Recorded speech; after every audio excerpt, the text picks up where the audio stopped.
All right, so we are talking about disconnecting from numbers in the fitness world, whether it's running or it is cycling or it is lifting weights or it's any modality you participate in that moves your body.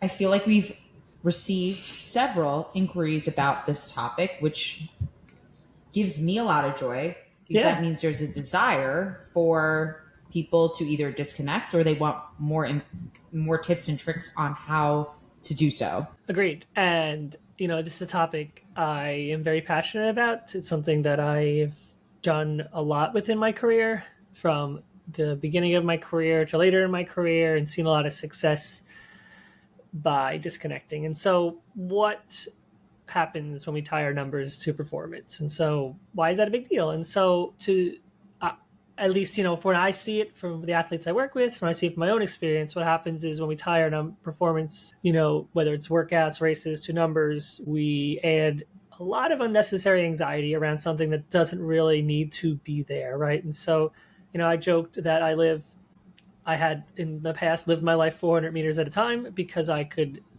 do the math in a track of like exactly what splits I was running in a workout. And like the second it wasn't right in my mind is when everything felt heavy, right? I'd instantly go from I'm having a great workout to 200 meters in of an 800-meter rep and going, oh man, but that's this split and that's that pace and I'm supposed to be at this pace and I'm this tired and oh my god. And then I'd slow down and like tank and the workout would just go in the can, right? And so we see it all the time when you are obsessed with a number because for a long time it felt like, especially in marathon running, that you just learn your marathon pace. You just run it all the time, right? Every day, no matter what, every long run, you just run lots of marathon pace. You get familiar with it, your body learns how to run it. So then really what that's doing is creating an obsession about this number, usually a round number, 8 minutes for 3:30, or 7 minutes for 6:52 for 3 hours, or whatever it is, right? And so when we do that, then all of a sudden our entire psyche changes when the numbers aren't there, whether it's,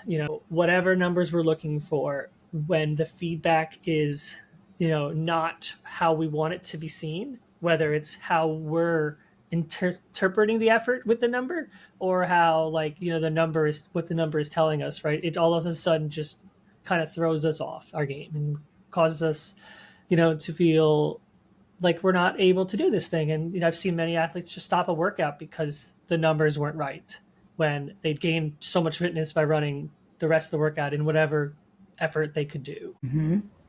I think what you said about disassociating from when you rely so heavily on the metrics, almost, or rather you do start to disassociate from your body's cues, right? So Yep.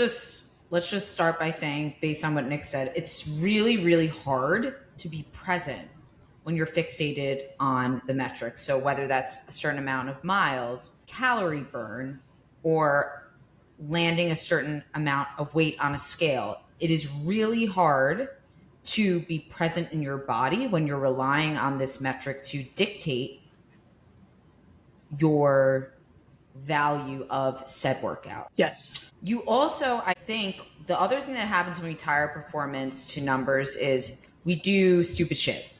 And so we win stupid prizes, which includes you could be exercising when you're sick or injured because you're so accustomed to being on autopilot, and you are not only accustomed to being on autopilot, but you are not interested in taking a day off because you have to stay, quote unquote, on track. Yep. Then you also start doing other stupid shit, which is tying your body or tying your weight or tying thinness to fitness and performance. And that's that shit we don't like. We did not like that at all. Nick almost lost his Olipop on that one. God. So That been bad. I'm not going to say that again. No, and you're dead on. It's like, we have this obsession with these numbers, and it's like we're used to, like, oh, last time I trained, it's always comparison to last time, right? When I ran my PR, I did 60 miles a week, or I lifted these heavy of weights, or I did this many, this reps at this pace. And it's like, maybe it was 3 years ago, maybe it was 6 years ago, maybe your life was completely different at that time. we don't care because the number is the number, right? We're not listening to anything about our life or our body. We're just focused on some apples to orange comparison of like, oh, when I was 27, I would do this, and now I'm 42 and I need to do that again to run that. No, that's not how any of this works. Like, so we set ourselves up for failure. We set ourselves up to do the things you said, like, oh, we're going to run through our off day because, I need to hit that mileage this week, or I'm going to run an extra run today, even though I don't need to, or do a third run because I'm trying to get those extra miles in, or forget that. How about just the obsession with like a round number? It's like, oh, I'm at 59.2 miles on a Sunday. Okay, well, I'll go out for a 0.8 mile run at 7 p.m. at night so I can get to 60. Like, why? Like, so that's what happens when these numbers, like 60, is 60 really different than 59.2?